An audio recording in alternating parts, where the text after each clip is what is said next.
Vamos a empezar con la lectura de un salmo. El Salmo 145.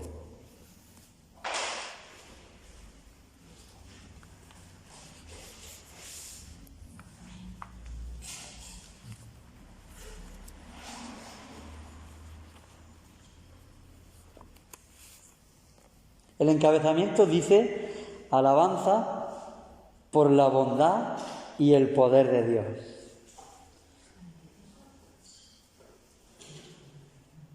Leeremos hasta el 8. Salmo 145 desde el 1.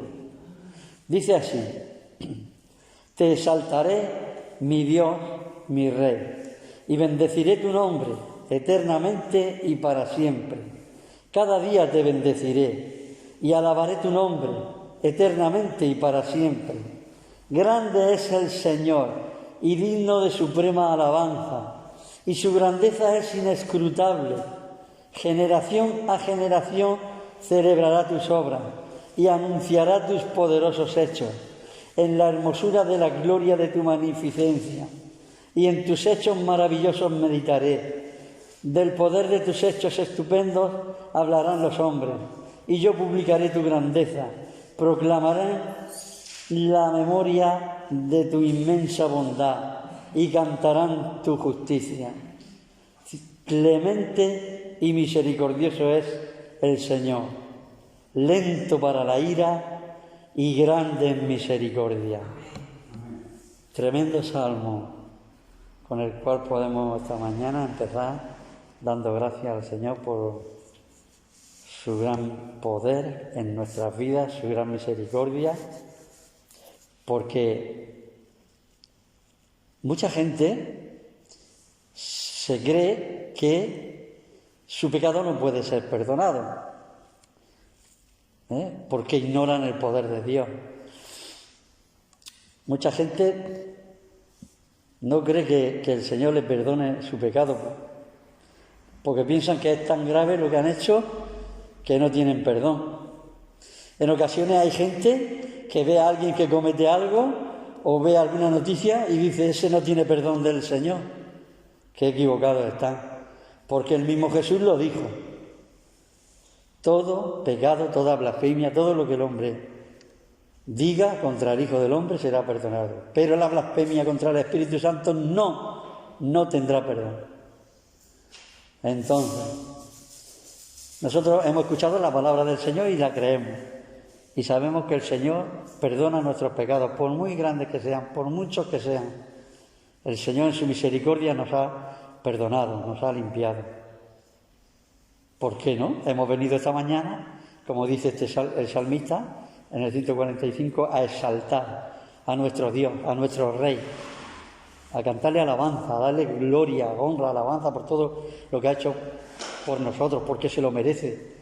Él se merece toda gloria y toda honra. Así que adelante, vamos a cantar una alabanza y primero presentamos la reunión. Señor, gracias porque aquí estamos, hemos podido leer una porción de tu palabra, Señor, y queremos, como el rey David, exaltarte, agradecerte tu misericordia, tu bondad con nosotros. Gracias por los hermanos aquí presentes, las hermanas. Te pedimos que nos bendiga una vez más. Tú eres grande en misericordia, eres lento para airarte con nosotros, pero eres grande en misericordia. Señor, gracias porque podemos estar aquí. Te rogamos por los hermanos que no han podido venir, que tú los bendigas, que pongas ánimo en aquellos que pueden venir y no lo hacen, que tú pongas tu mano, los bendiga, les ayude, les dé fortaleza, aliento, ánimo. Señor, que puedan escuchar tu palabra, Señor, junto con nosotros. Gracias por tu siervo, que tú has puesto una palabra que de seguro, Señor, va a bendecir nuestras vidas. Te lo agradecemos ya de antemano. Gracias por el hermano Antonio, el hermano Paco, nuestro hermano Dani. Gracias porque tú los has bendecido ricamente. Tú pones tu paz en ellos como en nosotros. Señor, gracias por Domingo, que le bendiga y le ayude, su familia. Señor, gracias por la Elvi, por la Lola. Qué bueno eres, Señor. Gracias por permitirnos estar delante de tu presencia.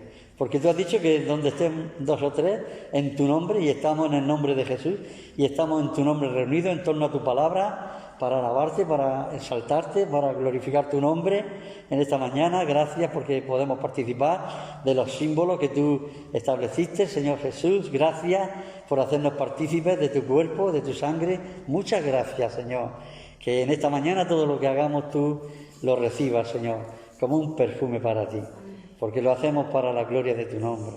Señor, gracias por tu gran amor. Gracias en el nombre de Jesús. Amén. Cantemos al Señor.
Amén, así es, cada día bendecimos su nombre. Aleluya, qué bueno que es el Señor. Sigamos cantándole, que merece que le cantemos y le alabemos.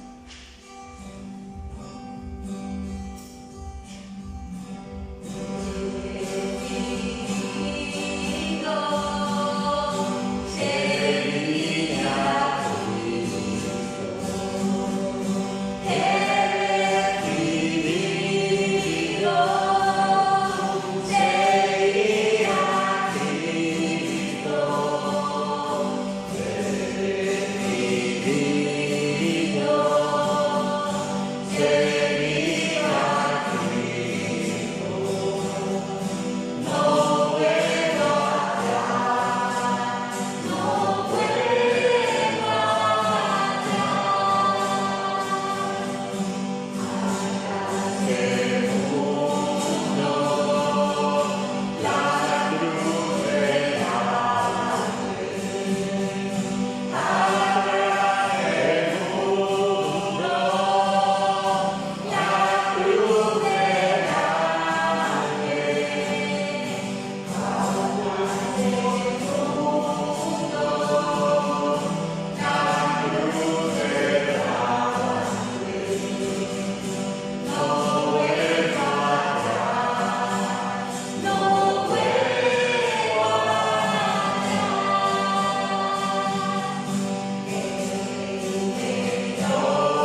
Es verdad.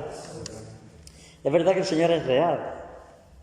Es verdad que en medio de tantos problemas, tantas situaciones creadas por esta pandemia, por estas cosas, y cómo Dios es fiel y es real en nuestras vidas y las maravillas que ha hecho en hermanos, que podíamos decir claramente que también que es una maravilla que el Señor haya querido llevarse a algunos de sus hijos a su presencia, al paraíso, dejar de sufrir ya aquí. Como es el caso que estamos orando por nuestro hermano Tony, que se está recuperando. Y sabemos que para nosotros es un problema, pero para Dios no hay ningún problema. Y nosotros, en lo que vivimos en la carne, pues nosotros, nuestra oración a Dios por él es que el Señor le dé fortaleza para cuando le hayan dicho o le digan que su mujer ha partido con el Señor, que lo pueda asimilar tranquilamente. Nosotros entendemos que carnalmente es un palo muy gordo, es algo muy difícil, es algo que incluso podíamos llegar a decir, Señor, ¿por qué? Y el Señor le contestará. Si él, llegado el caso, le pregunta al Señor por qué ha pasado esto, el Señor lo consolará, lo confortará, le dará la fuerza, le explicará y entenderá. Muchas veces cuando Jesús explicaba alguna de las cosas a los discípulos, aún después los mismos discípulos le volvían a preguntar. En una ocasión le preguntaron ¿cuándo será el fin de esto? ¿Cuándo llegará? ¿Cuándo esto? Y Jesús les tiene que decir, no os toca a vosotros saber los tiempos y las razones, pero vais a recibir poder. Vais a recibir poder del Espíritu Santo y os va a guiar y os va a dar fuerza para que habléis. Porque ya hace más de 2000 años ya los apóstoles pensaban que Jesús volvía ya, porque ellos le vieron resucitado en varias ocasiones. Una ocasión se presentó delante de ellos y le dijo, paz a vosotros, mirad, tocad mis manos. Un espíritu, no tengáis miedo, yo no soy ningún espíritu, un espíritu no tiene carne y hueso como veis, toca, como yo tengo. Y tiene que darle, y después se lo dijo, le dijo, id a Jerusalén, esperad allí, recibiréis poder del Espíritu Santo para testificar. Y ellos pensaban, como yo muchas veces lo he pensado, no solo ahora, sino que yo muchas veces también he pensado, digo, bueno, el Señor en cualquier momento viene, o en cualquier momento me lleva. Cuando el Señor Jesús, nuestra confianza tiene que estar en esta, como conocemos las Escrituras, sabemos todo lo que Jesús enseñó, y entre otras cosas enseñó, cuando habló del rico y Lázaro, enseñó que cuando murió el mendigo, dice que vinieron los ángeles y lo llevaron al seno de Abraham. Entonces nos da, esas palabras de Jesús nos da a nosotros consuelo de decir, cuando yo deje de respirar, los ángeles me llevarán al paraíso, porque también recordamos las palabras que Jesús le dijo al ladrón de la cruz, se lo dijo, no le dijo, porque cuando el ladrón de la cruz creyó en su corazón, le pidió al Señor que se acordara de él cuando viniera en su reino. Él creyó que Jesús volvería en su reino y le dijo, acuérdate de mí cuando vengas en tu reino. Y Jesús podía haberle contestado y haberle dicho, no te preocupes, me acordaré de ti cuando venga en mi reino. No, Jesús le dijo, es verdad que hoy estarás conmigo en el paraíso, hoy. Murieron los dos en la cruz. Y Jesús le dijo, hoy estarás conmigo en el paraíso. Son palabras de Jesús, palabras alentadoras. Que el Señor bendiga. El Señor me ha bendecido a mí. El Señor me ha consolado a mí. Va a consolar a Tony. Está consolando a muchos hermanos, muchas familias que han perdido seres queridos. Porque en la carne nos duele. En la carne tenemos nuestro dolor. Pero confiamos en las palabras de Jesús, que allí dice que la ciudad no tiene necesidad de luz, ni del sol, ni de la luna, porque el Cordero de Dios es su lumbrera, alumbrará la ciudad. Estaremos en el gozo con el Señor Jesús. ¡Qué maravilla! ¡Qué aliento! ¡Qué bendición cuando leemos y estamos leyendo, o nos llegamos a Apocalipsis y leemos todas estas cosas! ¡Qué maravilla! ¡Qué bendición! Muchas veces hasta el Señor, yo sé que muchas veces estás leyendo algo y el Señor te quebranta tu corazón y te hace llorar, porque te está hablando, te está metiendo su palabra en el corazón. ¡Qué maravilla! ¡Qué tremendo que podamos venir esta mañana! Que podamos cantarle alabanza, qué maravilla, que podamos dirigirnos a Él en oración, en agradecimiento. Yo recuerdo las palabras de Paco Abenza, a mí esas palabras me hicieron mucho bien, porque él dice, es de bien nacido el ser agradecido, y nosotros encontramos en la palabra que tenemos que ser agradecidos al Señor, agradecidos por todo, por cuántas cosas el Señor nos da. Debemos estar contentos con lo que tenemos y ser agradecidos. Y es verdad que por eso esta mañana, con gozo, con alegría hemos venido y venimos a cantarle al Señor, porque estamos agradecidos. Señor, gracias por lo que ha hecho en nuestras vidas. Gracias por regalarnos tu salvación. Así que ánimo. Vamos a cantar una alabanza y algún hermano o hermana que quiera levante la voz y agradezca al Señor.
sabemos que tú vas a volver, Señor, y en tanto estás preparándonos lugar, porque no tienes que ser unos lugares de mal aspecto. Seguramente que es un lugar que ojo no ha visto ni oído ha oído, ya hoy, Señor, y será una maravilla, porque todo lo que tú haces es maravilloso, Señor, y queremos, en tanto nos tienes aquí, Señor, confiar en tu misericordia de mañana y esperar la venida de la noche para recibir el descanso nocturno, Señor, y darte gracias cuando en el amanecer, Señor, volvemos a ver un nuevo día, que tú nos lo sigues regalando, Señor, porque tu misericordia es infinita hacia nosotros.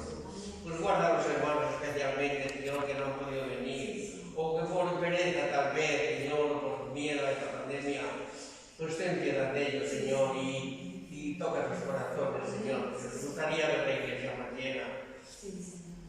¿Y qué otra cosa te podemos pedir, Señor? Por darte gracias por todo lo que a diario recibimos de ti, en el nombre de Cristo Jesús. Amén. Amén.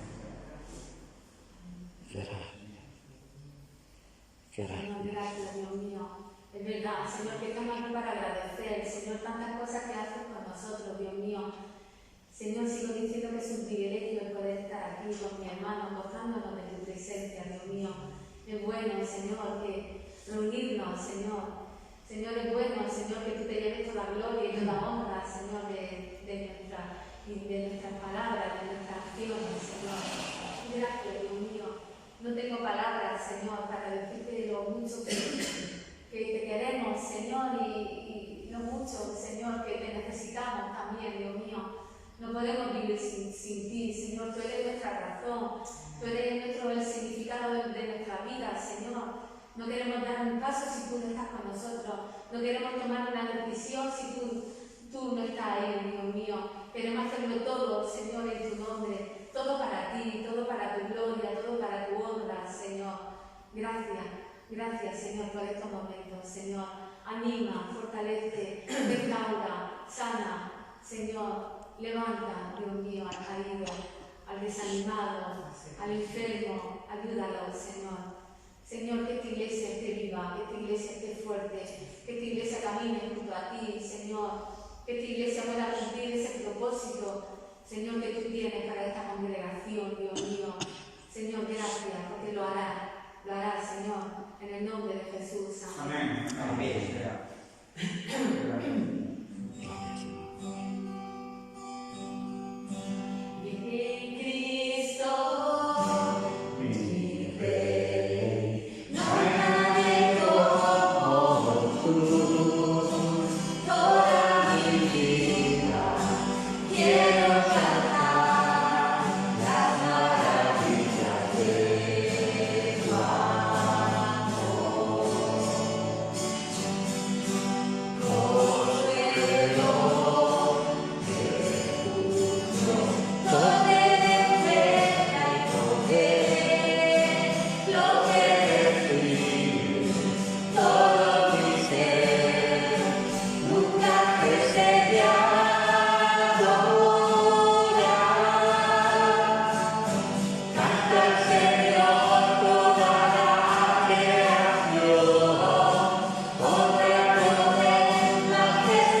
Señor, y queremos vivir en esa santidad.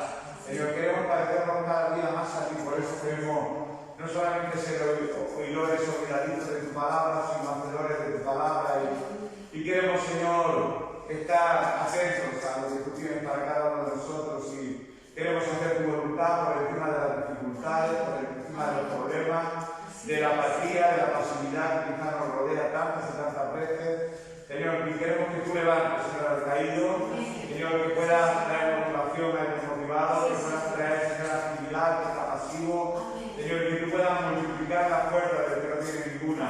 Gracias por esta congregación, esta iglesia, y nos acordamos por los hermanos que no están aquí con nosotros por cualquier motivo, sea por viaje, por enfermedad, que tú los guardes, los bendigas allá donde se encuentren, Señor. Gracias por esta iglesia, cada hermano y hermana, Señor, miembros de esta congregación que estén pasando cualquier tipo de situación, que tú puedas traer tu consuelo y tu ánimo, Señor. Tu brazo no se ha cortado y eres un Dios todopoderoso.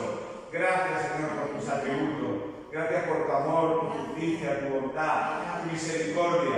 Gracias por todas las cualidades que como ser divino tienes, Señor. Queremos darte gracias por este rato que podemos estar juntos como iglesia, adorando tu nombre, participando de estos símbolos, compartiendo tu palabra y teniendo comunión los unos con nosotros. Gracias por este rato, Padre. Es una bendición estar juntos. Gracias en el nombre de Jesús. Amén. Señor Jesús, yo también te quiero dar las gracias, Dios mío, por esta reunión que tú estás bendiciendo, Dios mío. Sabemos que tú eres el dueño de tu iglesia, tú eres quien la dirige, tú eres quien la lleva. Te damos las gracias de poder estar aquí. Doy las gracias por mis hermanos que han venido, por la necesidad que hay en mi corazón de compartir con los que tienen la misma fe, el mismo espíritu, el mismo Dios, Señor. Y te lo agradezco de corazón, Señor. Sabemos que tú irás añadiendo, Señor. Queremos permanecer en ti, Dios mío. Sabemos que la obra es tuya, Señor, y queremos obedecerte, Señor. Queremos pedir tu bendición para todo lo que hacemos, Señor. Queremos que tú nos alientes, Señor, que sigas fortaleciéndonos, Señor. Que sigamos confiando en ti. Y por fe, Señor, hay cosas que todavía no entendemos, no vemos, pero confiamos en ti, Señor, que tú nos vas a llevar siempre hacia adelante, nunca con la vista puesta atrás, Señor. Sabemos que cada mañana son nuevas tu misericordia y creemos en tu obra redentora, Señor, en tu obra de salvación, que ya está hecha, Señor, que ya está hecha, y nosotros queremos que en este local se predique tu palabra, se alabe al Rey de Reyes y al Señor de Señores, y tú irás haciendo, Señor. Haznos entender, Señor, a cada miembro, Dios mío, que pertenecemos a tu iglesia, porque tú lo has querido por tu sangre preciosa, por esa oportunidad que nos has dado a cada uno, Señor, de agarrarnos a ti, Señor, de arrodillarnos ante ti, Señor. Por favor, bendice a cada hermano, Señor, agárralo de tu mano fuerte, Señor, y poderosa, Señor, y derrama bendición sobre cada uno de ellos, en el nombre de Jesús. Amén. Amén. Amén. Gloria a ti, Señor.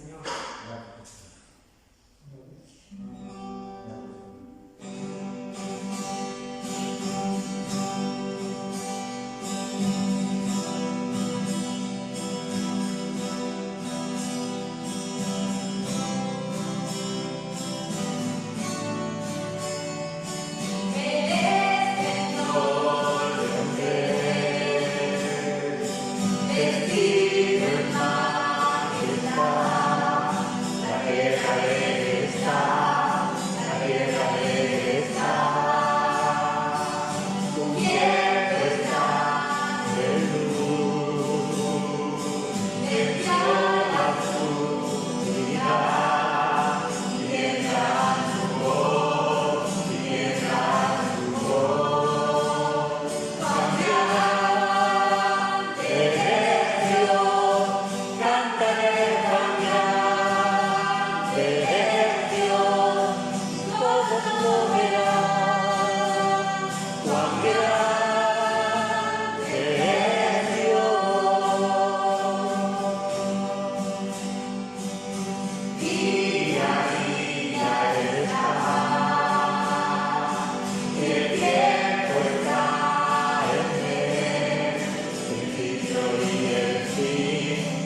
Amén. Él es grande.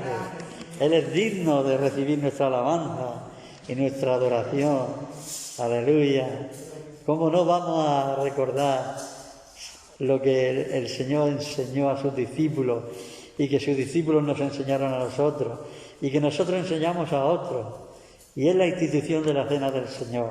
Y el apóstol Pablo lo relata de esta manera y dice en 1 Corintios 11, 23, hablando y enseñando, dice estas palabras: porque yo recibí del Señor lo que también os he enseñado, que el Señor Jesús, la noche que fue entregado, tomó pan y, habiendo dado gracias, lo partió y dijo: tomad, comed, esto es mi cuerpo, que por vosotros es partido, haced esto en memoria de mí.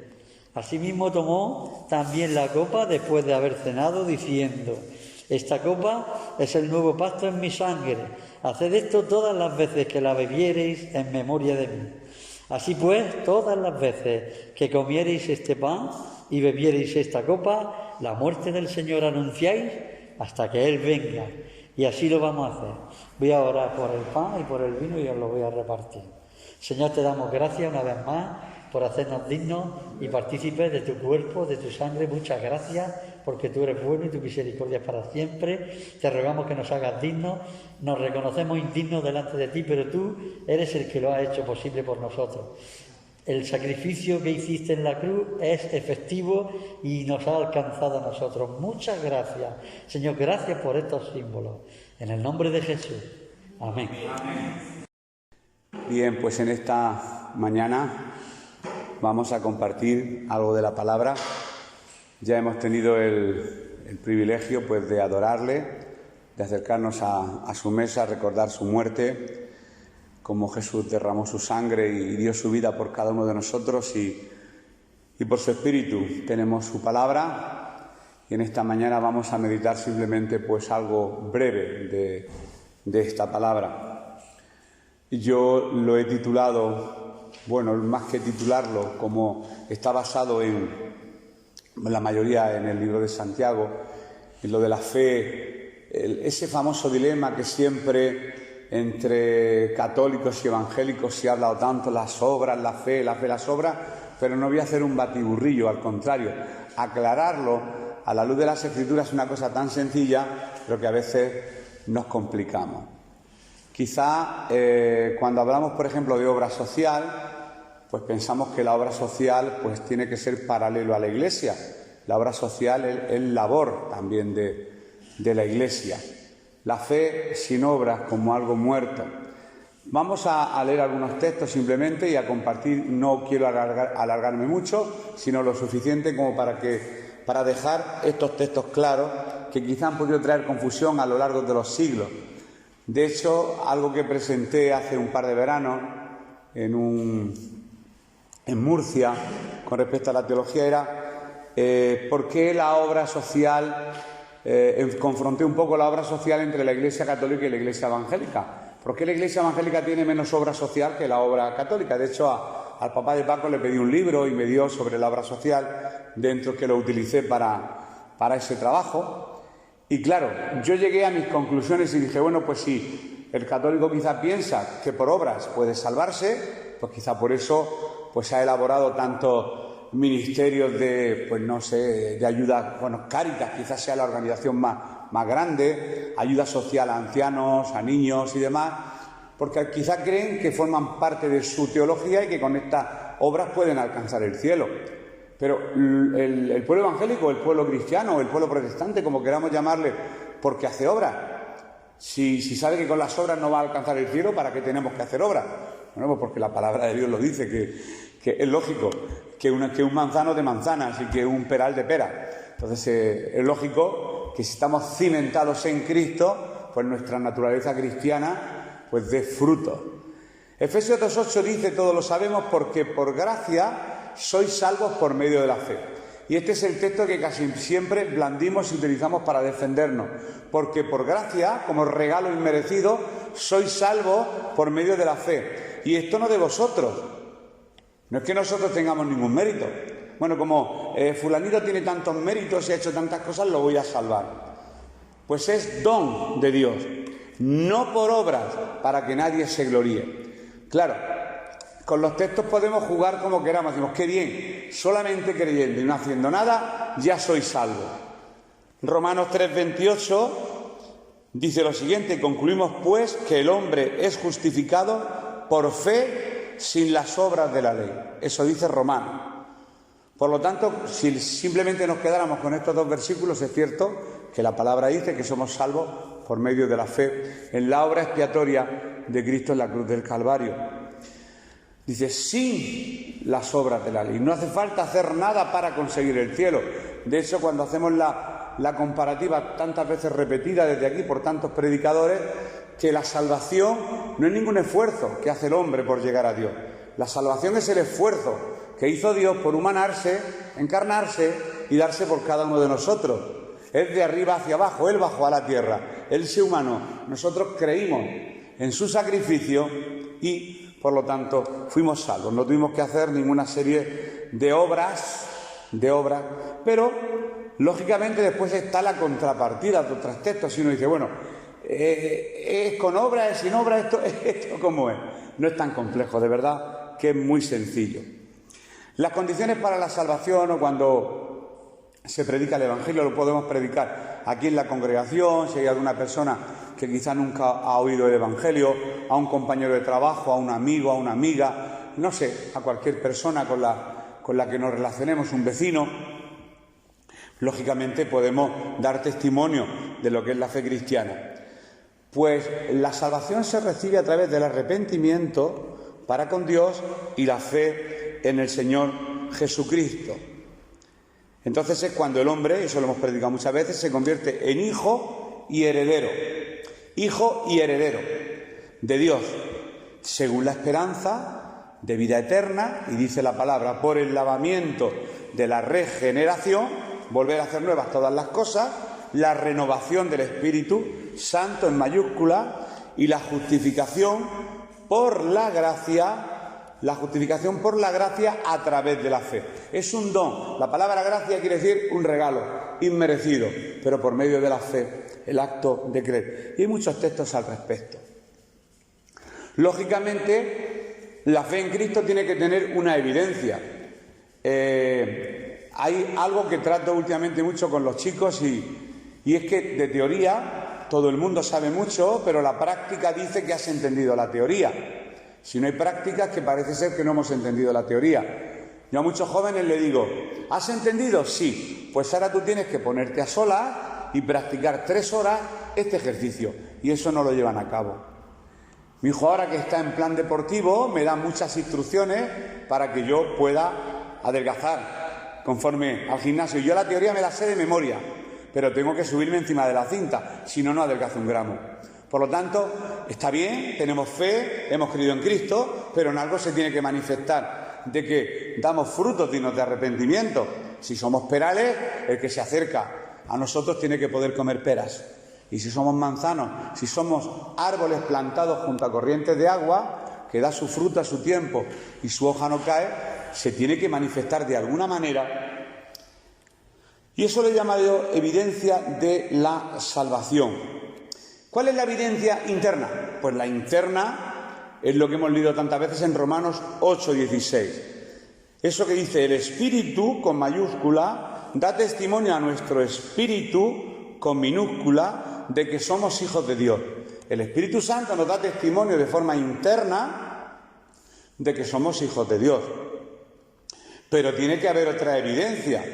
La evidencia externa, ante todos los hombres, es una vida de justicia y verdadera santidad. Lógicamente, la fe tiene que tener un fruto. Si no, quizás no sea una fe real, quizás sea una fe muerta. Hay muchos textos al respecto, por ejemplo, en Efesios 4:24 dice, y vestíos del nuevo hombre, creado según Dios en la justicia y santidad de la verdad. Por lo tanto, esa fe que, todos decimos tener en Jesucristo, pues tiene que tener una manifestación. No en el sentido de decir, soy cristiano, mira lo que hago. No, sino por naturaleza. Es algo natural, que brota naturalmente. Tú no tienes que obligar a nadie a decir, oye, que eres creyente y como árbol debes de dar frutos. Sí, pero espérate, voy a hacer un estudio teológico a ver si así me concuerda. No, no, es que naturalmente, por naturaleza, si estás plantado en Cristo, tus frutos tienen que ser los frutos del Espíritu Santo, porque lo dice su palabra en Gálatas 5, amor, gozo, paz, paciencia, benignidad, bondad, fe, mansedumbre, templanza. Esos frutos se tienen que manifestar si realmente nuestras vidas están cimentadas ahí.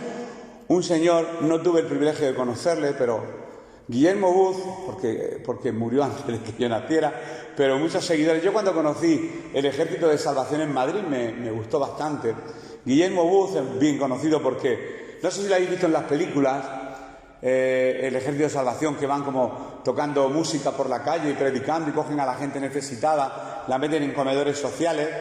Pero antes de que coman le predican, entonces se tienen que comer la predicación entera si después quieren comer de lo natural, ¿no? Y bueno, hay mucha gente que ha conocido el Evangelio a través del Ejército de Salvación. Pues su fundador, Guillermo Booth, dijo, la fe y las obras deberán de andar lado a lado. Es como tus piernas, fe, obra, tú vas andando fe, obra, hasta que llegue un momento que no puedas distinguir la una de la otra.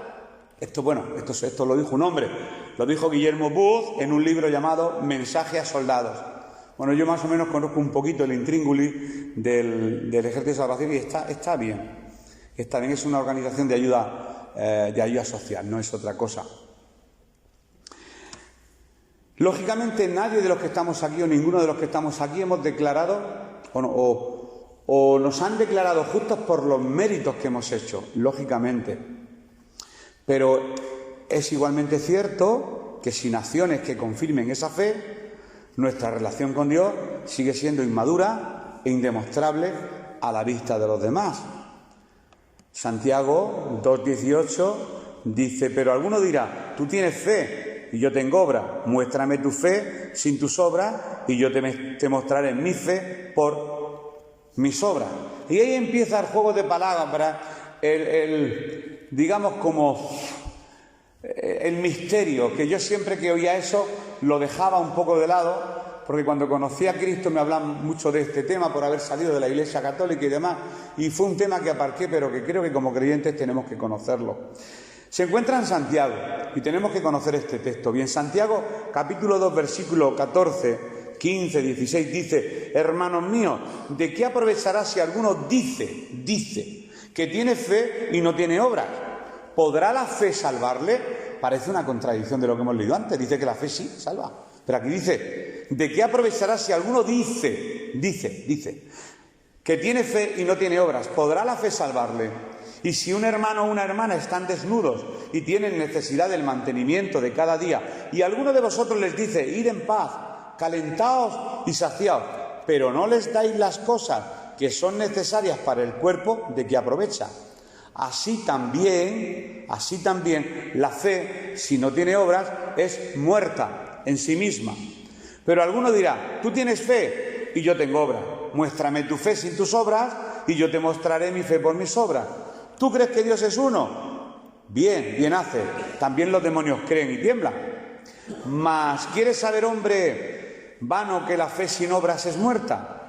¿No fue justificado por las obras Abraham nuestro padre cuando ofreció a su hijo Isaac sobre el altar? ¿No ves que la fe actuó juntamente con sus obras y que la fe se perfeccionó por las obras? Y se cumplió la escritura que dice, Abraham creyó a Dios y le fue contado por justicia y fue llamado amigo de Dios. Vosotros veis, pues, que el hombre es justificado por las obras. Y no solamente por la fe, asimismo también Rahab la ramera no fue justificada por obras cuando recibió a los mensajeros y los envió por otro camino.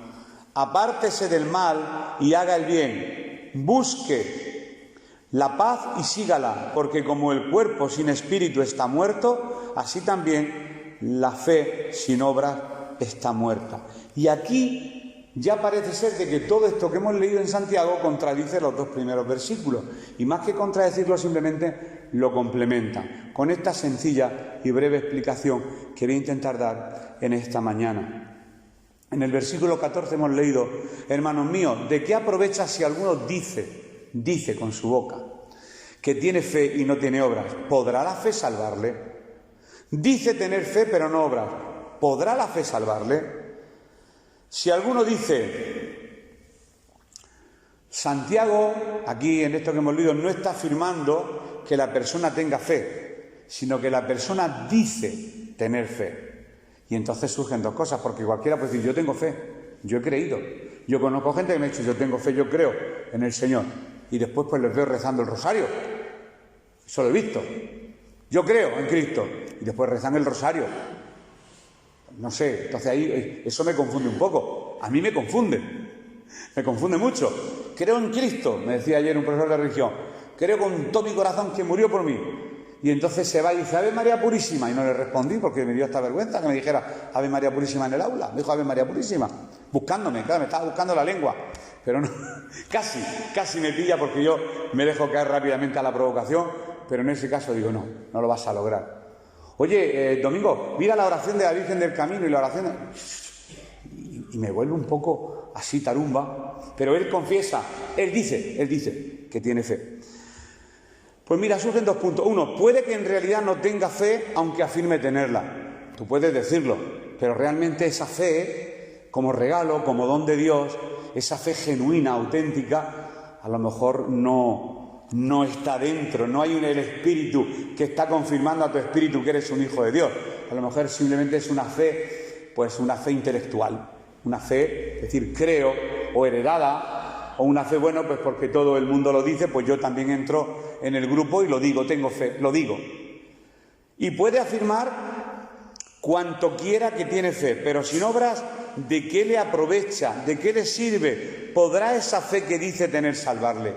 Pero cuidado, ¿podrá esa fe que dice que tiene salvarle? No.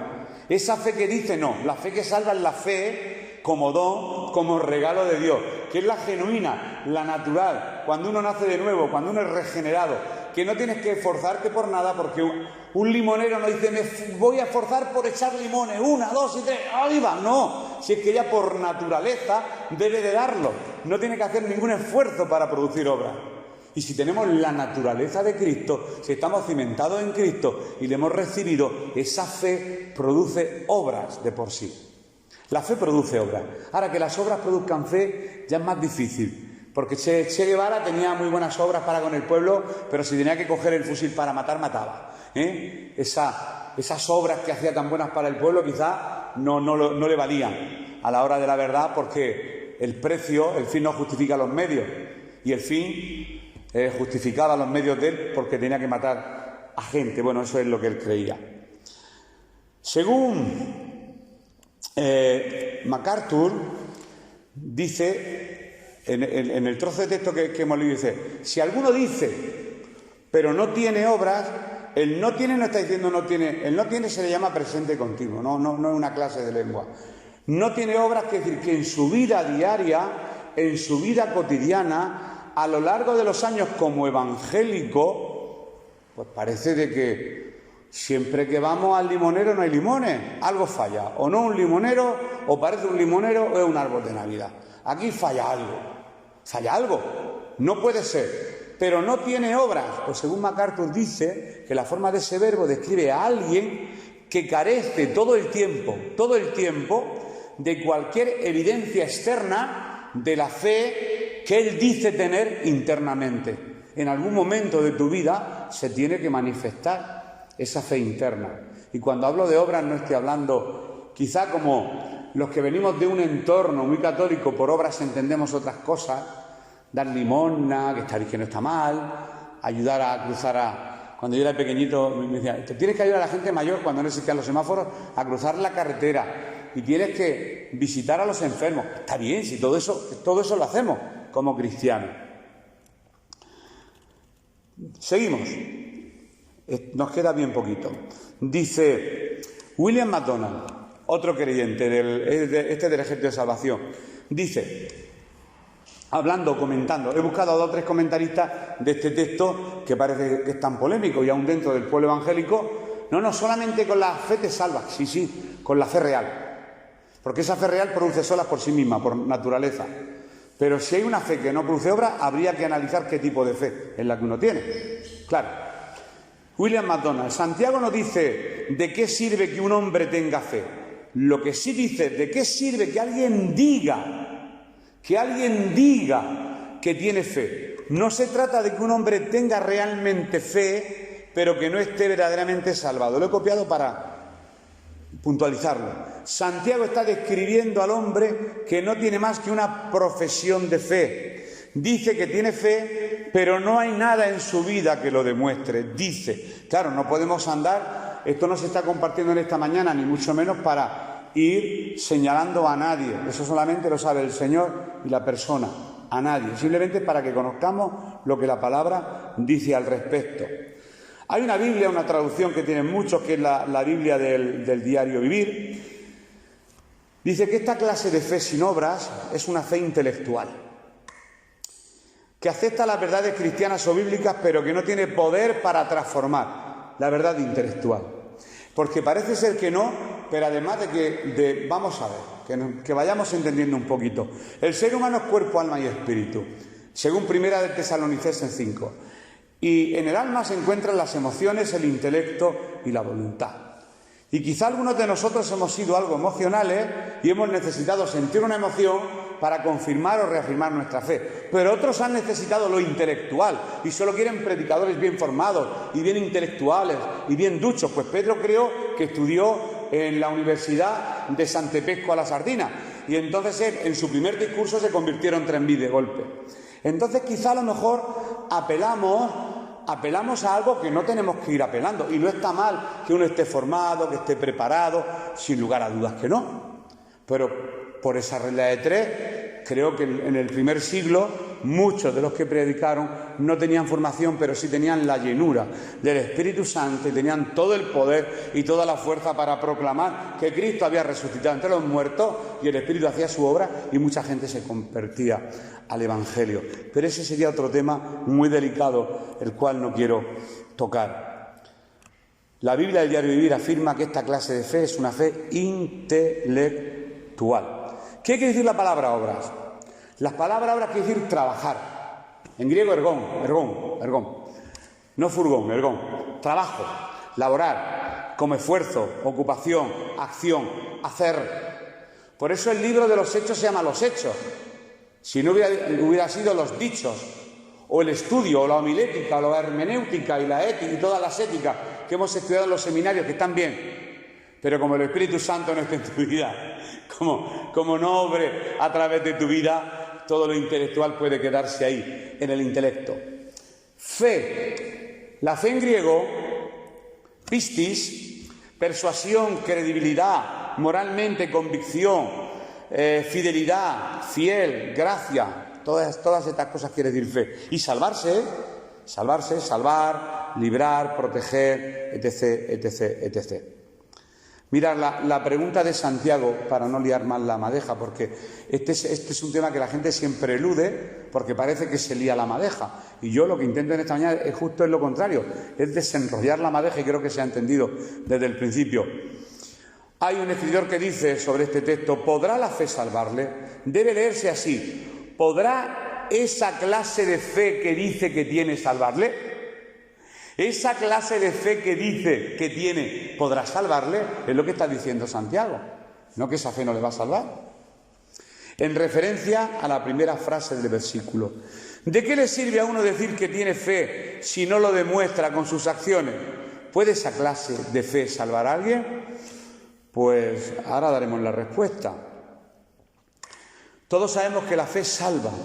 Que somos salvos por la fe, es cierto, por la fe. Lo hemos leído al principio en 2 textos, en Romanos y en Efesios. Pero ¿qué clase de fe estás diciendo tener tú o estoy diciendo tener yo si no hay nada que la demuestre?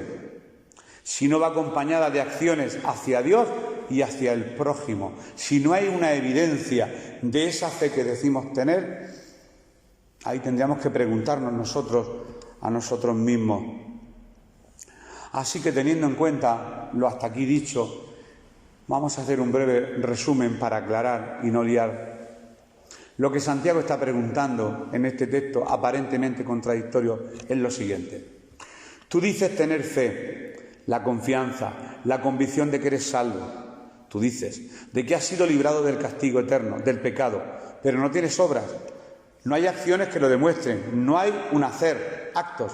¿Podrá esta clase de fe salvarte, librarte, protegerte en el día de la ira, del juicio?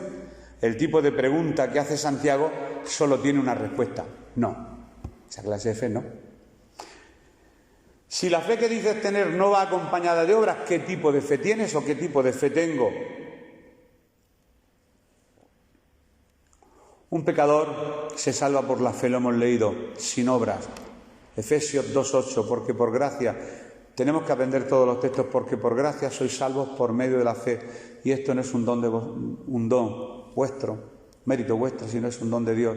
Para que nadie se gloríe, diga, es que yo me he ganado el cielo porque he hecho esto y lo otro. Y de hecho esa frase sabemos que es muy de nuestro entorno español, cuando una persona se ha sacrificado mucho y ha muerto y hemos dicho, oye, esa persona tenía la gloria ganada, se ha ganado la gloria con lo que ha sufrido, con lo que ha padecido, con lo que ha hecho, con lo que se ha esforzado. ¿Dais cuenta? Como si hubiera ganado la gloria a través de esas obras. Y no, esas obras precisamente nos salvan. Son las obras que producen la fe genuina en Cristo. Y quiero que ya, si acabara aquí, ya estaría entendido, porque no hay mucho más que decir. La verdadera fe que salva conduce por sí sola a las obras. No tenemos que decir, ahora como sí creyente, ¿qué tengo que hacer?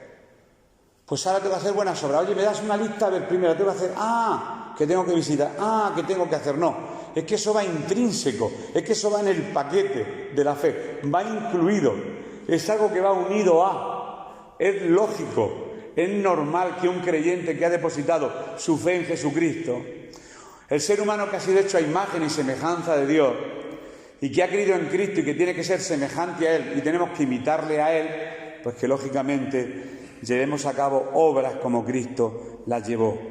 Hemos sido creados, y este texto también tenemos que saberlo, en Cristo Jesús para buenas obras. Anda, eso está en Efesios 2:10. Hemos sido creados en Cristo Jesús para buenas obras.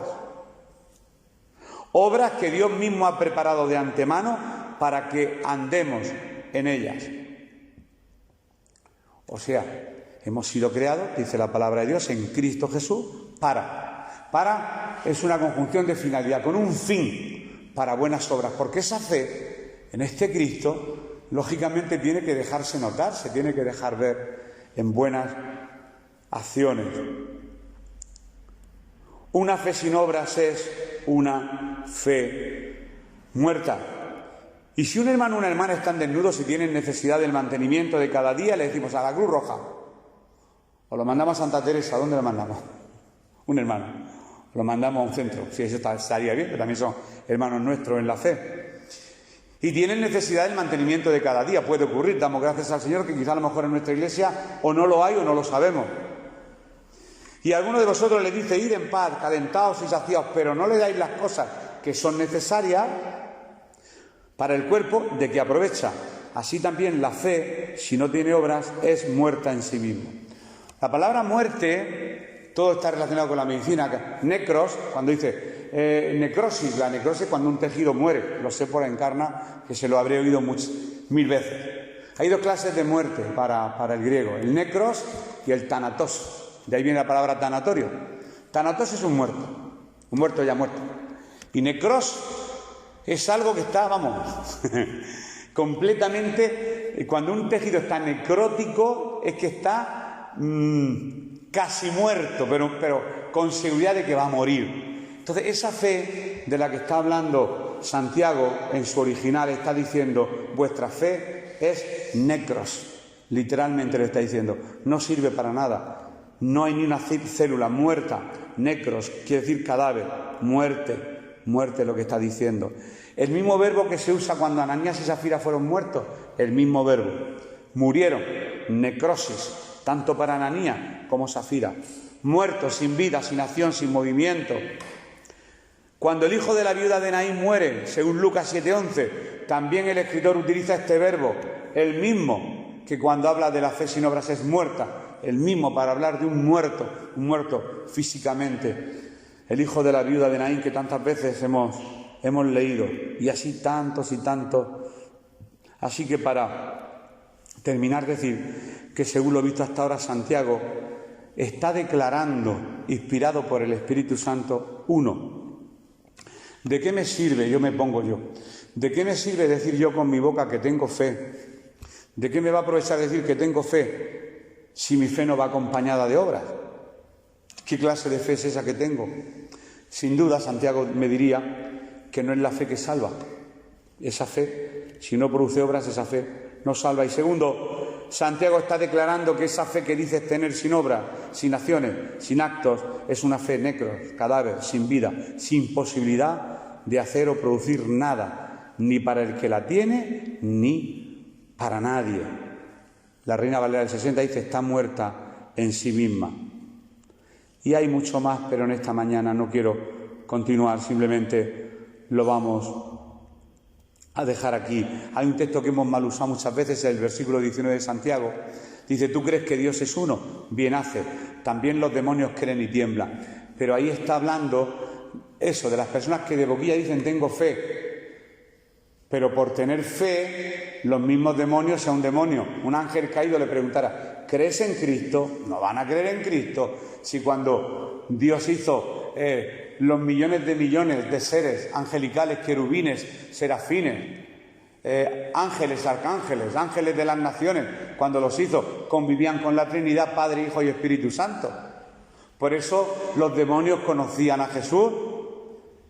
Sabemos quién eres, el que no lo iban a conocer si estuvieron con él en el cielo, antes de ser seres caídos. Le conocían perfectamente. Y si pudiéramos hacer una entrevista a un demonio, ¿cree usted en Jesús? Claro que creo, pero esa fe no salva al demonio, es lo que está diciendo. Los demonios también creen, claro que creen, por creer puede creer cualquiera. Sin embargo, en este caso creen, pero tiemblan, porque saben que su fin es el lago de fuego y azufre. Santiago está demostrando que esa clase de fe sin obra es una fe intelectual, nada más. Así que lo vamos a dejar aquí porque es repetir y repetir y repetir, y hay muchísimos más versículos, pero creo que el resumen, en lugar de sacarlo de los apuntes, como me lo he aprendido más o menos, todos los que estamos aquí un día decimos creer en Jesús, como don de Dios la fe. Él nos salvó, y esa fe, pues el Espíritu Santo entró en nuestra vida, regeneró todo nuestro ser y produjo en nosotros el querer como el hacer por su buena voluntad. Y esa fe real en Cristo nos conduce por sí sola a las buenas obras. No tuvimos que hacer obras para salvarnos, sino que Cristo nos salvó, y esa fe genuina hace que podamos llevar a cabo obras pues de misericordia, simplemente. No creo que sea muy complicado. Es que decir, Señor, este tema, sí, es que quiero darlo, pero sé que es un poco complejo, el lío de fe, de obras, así que, ¿un creyente tiene obra? Sin lugar a dudas. Bueno, pues que el Señor bendiga su palabra, y sabemos que el pueblo de Dios sigue adelante, que el pueblo de Dios trabaja, actúa, lleva a cabo obras, lo estamos viendo por el mundo. Hay mucho trabajo dentro del pueblo de Dios. Hay hermanos que están dando su vida en un sitio, en otro, con distintas labores. Hay distintos ministerios, distintos llamados. Nosotros desde aquí, con la oración, con nuestras ofrendas, otros en otro lugar, pues atendiendo al más desvalido, cada uno en la parte del cuerpo donde Dios nos ha colocado y haciendo su voluntad. El cuerpo de Cristo, la Iglesia, va creciendo. Eso es lo importante, que el pueblo de Dios trabaja. Que el Señor os bendiga. Así que vamos a hacer una oración, nos despedimos y después eso cantamos una alabanza, claro, ¿cómo no? Sí. Vamos a terminar orando. Señor Jesús, Dios y Padre, queremos darte gracias por este tiempo que hemos estado juntos en armonía, Señor, alabando tu nombre, bendiciendo tu nombre, orando. Gracias por cada hermano y hermana aquí presente en esta mañana, y también oramos por nuestros hermanos que no han podido venir. Gracias por tu palabra, Señor.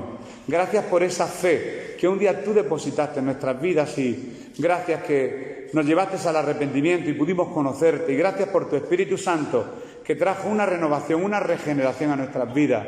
Señor, y queremos estar siempre atentos a tu palabra, porque no queremos ser oidores olvidadizos. Queremos, queremos actuar, queremos llevar a cabo tu palabra. Señor, queremos que esa fe nos lleve a hacer obras, Señor, para que el mundo crea, para que el mundo vea no obras salvíficas, porque sabemos que las obras nos salvan, pero sí sabemos que en ti, Señor, somos más que vencedores, y en ti, Señor, hay tantas cosas, tanto trabajo. Señor, renueva nuestras fuerzas, y de aquellos hermanos que quizás se han enfriado, que puedas volverles de nuevo a calentar y que puedas poner en ellos el deseo de que hay mucho trabajo en tu obra. Hay trabajo para todo el mundo, Señor, y queremos, Señor, formar parte de esta tu gran viña y laborar todos juntos por amor a tu reino. Gracias por este culto, Padre, en el nombre de Jesús. Amén.